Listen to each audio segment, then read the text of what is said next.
अब मैं सभी युवाओं को आह्वान किया कि आप आइए, अपने एक रैली निकालते हैं। घर घर जाकर के हमने ये संदेश दिया कि हमारा तिरंगा मजबूत रहे। जो 500 साल का जो संघर्ष था, कई पीढ़ियों ने संघर्ष किया, कई लोगों ने बलिदानी दी अपनी। आज इतने सारे के बाद में 500 साल के बाद में जो है रामलला जी को वापस उसी मंदिर में बैठाया गया। कंपनियां यहाँ पे बन रही है, काम यहाँ पे चल रहा है, लेकिन जो रोजगार है वो बाहर के लोग आगे कर रहे हैं। तो ये एक विडंबना बड़ी है। एक नारा बड़ा होता है कि अयोध्या जाकी है, काशी मथुरा बाकी है। क्या कहेंगे सर, यदि भारतीय जनता पार्टी दोबारा आती है? कि भारत एक है और एक रहेगा, इसको कोई तोड़ नहीं सकता। सर, कहा जा रहा है कि सांगाराम जागीर ने बाड़मेर जैसलमेर लोकसभा सीट से मजबूती से अपनी दावेदारी ठोक दी है। कहाँ तक देखते हैं आप अपने आप?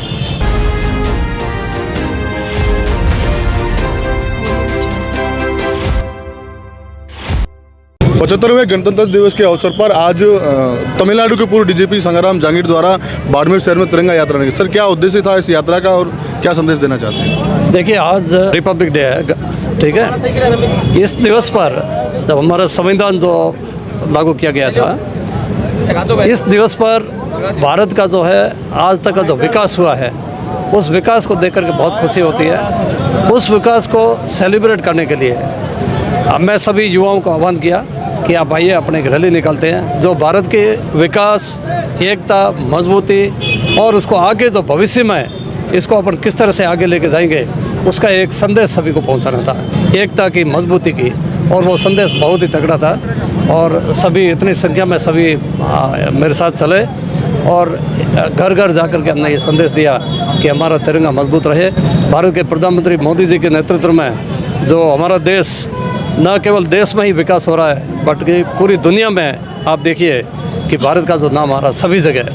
तो ये इसी तरह से विकास होता रहे और भी आगे विकास होता रहे, इसके लिए आप सभी का सहयोग रहे। ये एक संदेश देने के लिए ही आता है। सर, भगवान राम का मंदिर बन गया है अयोध्या में, कितनी बड़ी उपलब्धि मानते हैं इसको? एक बहुत बड़ी उपलब्धि है। जो 500 साल का जो संघर्ष था, कई पीढ़ियों ने संघर्ष किया, कई लोगों ने बलिदानी दी अपनी, और उन सभी को जो आज इतने सारे के बाद में 500 साल के बाद में जो है रामलला जी को वापस उसी मंदिर में बैठाया गया, तो ये एक बहुत बड़ा एक उपलब्धि है हमारे लिए। और ये एक देश की जो जनता को एक मैसेज देते हैं कि भारत एक है और एक रहेगा, इसको कोई तोड़ नहीं सकता। और न केवल ये अपना राम मंदिर, बट विदेशों में जो मंदिर बन रहे हैं, जो मोदी जी खुद जाके उनका उद्घाटन कर रहे हैं, और पब्लिसिटी देश का जो अपना जो है सभी जगह जो देश का नाम जो बढ़ रहा है हमारे देश का, वो एक बहुत अच्छी चीज़ है हमारे लिए। सर, आप भारतीय जनता पार्टी से जुड़े हुए हैं और उनके विचारों की बात करते हैं। एक नारा बड़ा होता है कि अयोध्या जाकी है, काशी मथुरा बाकी है, काशी मथुरा बाकी है। क्या कहेंगे सर, यदि भारतीय जनता पार्टी दोबारा आती है तो इस पर भी काम होगा? देखिए, जो आपने देखा भारतीय जनता पार्टी की जो विचारधारा है, आपको देखा है कि हम जो हमारी जो संस्कृति थी, उस संस्कृति का वापस से हमको उसको स्ट्रांग इस्टेब्लिश करना चाहते हैं उसको। अब उसके लिए जो भी उसके लिए आता है वो सब कुछ किया जाएगा, ताकि संस्कृति की वापस हमारी जो है एक पुनर्जागरण हो, हमारे देश का, हमारी संस्कृति का, हमारा सारा हमारे प्राइड का जो हमारा जो है एक सभी को लोगों को पता चलना चाहिए कि हम ऐसे थे। और कोई भी देश जो है अपने जो पास्ट का, भविष्य का अगर अपने गौरव अगर महसूस नहीं करता है, तो कोई भी देश कभी आगे नहीं बढ़ सकता। वो हमेशा गुलामी के चना में ही रहता है। तो ये हमारे एक देश का जो है पास्ट का जो है हम हमारे गौरव एक फील कर रहे हैं। सर, आज मेजर दलपत सिंह की जयंती भी है, क्या कहेंगे इस बारे में? मेजर दलपत सिंह का जो उनका जो शहीद जो हुए और उन्होंने जो देश के लिए जो सेक्रीफाइस किया, पूरी दुनिया को पता है। और हमको एक बहुत खुशी है कि ऐसे वीर हमारी धरती से यहाँ से पैदा हुए थे, और उन वीर को आज मेरे को श्रद्धांजलि अर्पित करते हुए बहुत ही गौरव महसूस हो रहा है। और वो भी आज इनके 26 जनवरी के दिन। तो भगवान ये ऐसे वीर और हमारे देश में पैदा हो और हमारी धरती में और भी वीर पैदा हो, ताकि हमारा देश और मजबूत बनाए। सर, कहा जा रहा है कि सांगाराम जागीर ने बाड़मेर जैसलमेर लोकसभा सीट से मजबूती से अपनी दावेदारी ठोक दी है। कहाँ तक देखते हैं आप अपने आप?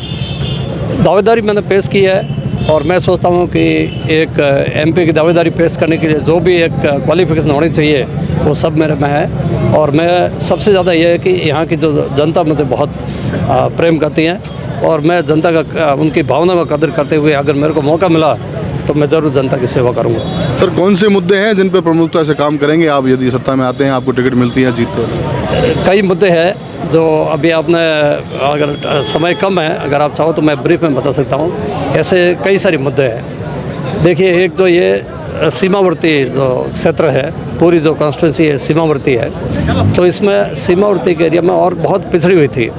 अभी जाकर के कुछ ऐसे जो खनिज और तेल वगैरह सब यहाँ पे मिले हैं, तो इसका कई सारा इसका विकास करना है इस एरिया का। अब विकास में क्या क्या करना है आप देखिए, जैसे हमारे रोड है, दूर दराज की रोड है, बहुत ही ख़राब कंडीशन में है, उनको सभी को ट्रांसपोर्ट सिस्टम अच्छा करना है। जो बहुत दूर दूर के दर्जों में पानी नहीं है, तो हर घर, हमारे मोदी साहब का जो स्कीम है, हर घर जल जो पहुंचना है वो जल ज़रूर पहुंचना चाहिए। शिक्षा के क्षेत्र में आप देखिए, एलिमेंट्री से लेकर के हायर एजुकेशन में आप देखिए, एलिमेंट्री एजुकेशन में आप देखिए, स्कूल ऐसे गाँव में बढ़ा दी, लेकिन वहाँ पे अध्यापक ही नहीं है। पहली से 8वीं क्लास तक आप कई जगह पे देखिए, एक अध्यापक या 2 अध्यापक है। बच्चों की पढ़ाई बहुत ही बिखर रही है, और इसके कारण उनकी जो नींव बहुत मजबूत कमज़ोर हो रही है। आपने सर शिक्षा की बात की, आप बाड़मेर जिले के पहले IPS अधिकारी हैं, तो कैसे, यदि आप सत्ता में आपको टिकट मिलती नहीं, वो बात की बात है, कैसे युवाओं को मोटिवेट करेंगे जो आपकी तरह बनना चाहते हैं? युवाओं का तो मैं पहले जो कह रहा था, अभी सबसे पहले जो उनकी जो है नींव जो मजबूत होनी चाहिए। प्राइमरी स्कूल जो है उनको बहुत ही अच्छे स्टैंडर्ड होने चाहिए, अच्छी से अच्छी सुविधा वहाँ पे प्रदान की जाए, और टीचर्स जो है पूरे वहाँ पे होने चाहिए वहाँ पे। पहला तो ये।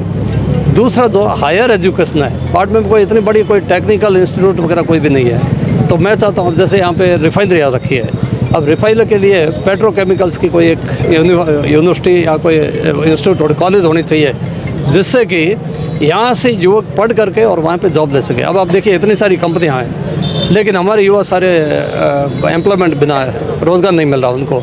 वो ये कह रहे हैं कि यहाँ के इतने क्वालिफाइड नहीं है, तो क्वालिफाइड नहीं है तो उनको क्वालिफाई कीजिए। जब आप यहाँ पे आ गए, 10-15 साल हो गए यहाँ पे, 15 साल से कई सारी कंपनियाँ, नई नई कंपनियाँ, रिफाइनरी सब कुछ आ रही है, तो उसमें किस तरह की आपको क्वालिफिकेशन चाहिए, उस तरह की आप यहाँ कॉलेज बनाइए, यहाँ के एजुकेशन बनाइए, ताकि यहाँ के युवाओं को रोज़गार मिला है। कंपनियाँ यहाँ पे बन रही है, काम यहाँ पे चल रहा है, लेकिन जो रोज़गार है वो बाहर के लोग आके कर रहे हैं। तो ये एक विडंबना बड़ी है, इसको ठीक करने के लिए यहाँ के युवाओं को उसके लिए सशक्त बनाना बहुत ज़रूरी है। ये तो इस सर मुद्दों की बात, आप जिस कम्युनिटी से आते हैं वो मूल OBC से आते हैं। हर समाज को किसी न किसी कोई ना कोई पद या केंद्र के चुनाव लड़ा के एडजस्ट किया जा रहा है। मूल OBC ही ऐसी है, जैसे बाड़मेर जैसलमेर लोकसभा से कोई खास प्रतिनिधित्व मिला नहीं है। क्या कहना चाहेंगे मूल OBC के लिए, और पार्टी से क्या? देखो, ऐसा है कि अब जाति तो कई सारी जातियां हैं, 36 कौम है, सभी 36 कौमों को साथ में लेकर चलना होता है। कैंडिडेट तो एक ही होता है एक पार्टी का, तो 36 कौमों को साथ में लेने का आपको, वो एक जाति विशेष के कारण मैं ये नहीं कर रहा हूँ। नहीं, मैं जाति विशेष को नहीं पूछ रहा, मैं कह रहा हूँ कि मूल OBC को भी प्रतिनिधित्व मिलना चाहिए राजनीति के अंदर। वो तो सभी को मिलना चाहिए, वो उसको योग्यता के कैंडिडेट कौन अच्छा हो, उसके लिए कोई जाति देखने की ज़रूरत नहीं है। जो एक प्रत्याशी अच्छा हो, जो आपकी जनता की यहाँ की सेवा कर सके और देश के लिए आवाज़ उठा सके, देश को सशक्त करने के लिए अपनी आवाज़ उठा सके, ऐसा कैंडिडेट हो तो किसी भी जाति का हो तो कोई फ़र्क नहीं पड़ता उसमें। ये सवाल इसलिए भी है सर, भारतीय जनता पार्टी से आप आते हैं और मूल OBC ही है सबसे बड़ा वोट बैंक है, जो भारतीय जनता पार्टी को हर चुनाव में 100% साथ रहता है, तो इसलिए कह रहे हैं कि पार्टी से क्या अपील करेंगे आप? देखो, ऐसा है कि भारतीय जनता पार्टी को 36 कौमों से सपोर्ट मिल रहा है, कोई मूल OBC या किसी एक कम्युनिटी नहीं है। लेकिन देखिए, अब हालांकि मैं मूल OBC हूँ, तो मैं भी ये करूँगा कि यस, हमारे को मिलना चाहिए, लेकिन 36 कौमों का किसी भी एक पर्टिकुलर जाति को लेकर के या एक ग्रुप जातियों को लेकर के कोई दावेदारी करना ठीक नहीं रहता है। सभी जातियों का एक प्रत्याशी होना चाहिए, तो सभी जातियों को जो भी स्वीकार हो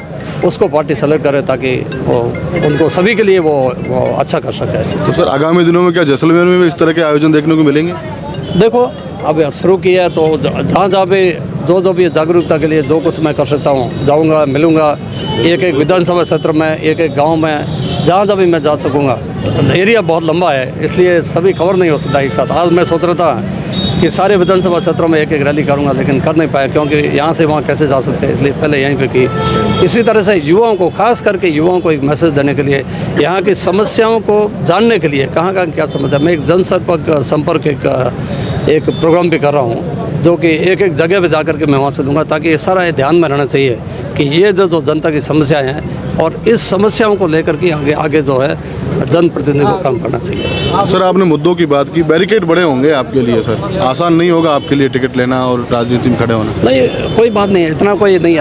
अपना देखो, एक सीधा सा बात है, अपन जनता की सेवा करने के लिए और आवाज़ उठाना चाहते हैं। मौका मिला तो ज़रूर उठाएंगे, नहीं मिला तो कोई बात नहीं, इसमें क्या, हमने खूब कर लिया। मैंने तो देश में एक अच्छी सेवा करने का मेरे को मौका मिल गया, तो कोई उसमें कोई बात नहीं। अगर पार्टी ने मौका दिया तो ज़रूर उसके लिए करेंगे। धन्यवाद। ये थे पूर्व IPS सांगाराम जहांगीर। इनका साफ तौर से कहना है कि यदि पार्टी उन्हें मौका देती है तो जरूर आमजन से जुड़े मुद्दों पर प्रमुखता से काम करेंगे। कैमरामैन राजेंद्र के साथ राजू माली, DCN लाइव, बाड़मेर।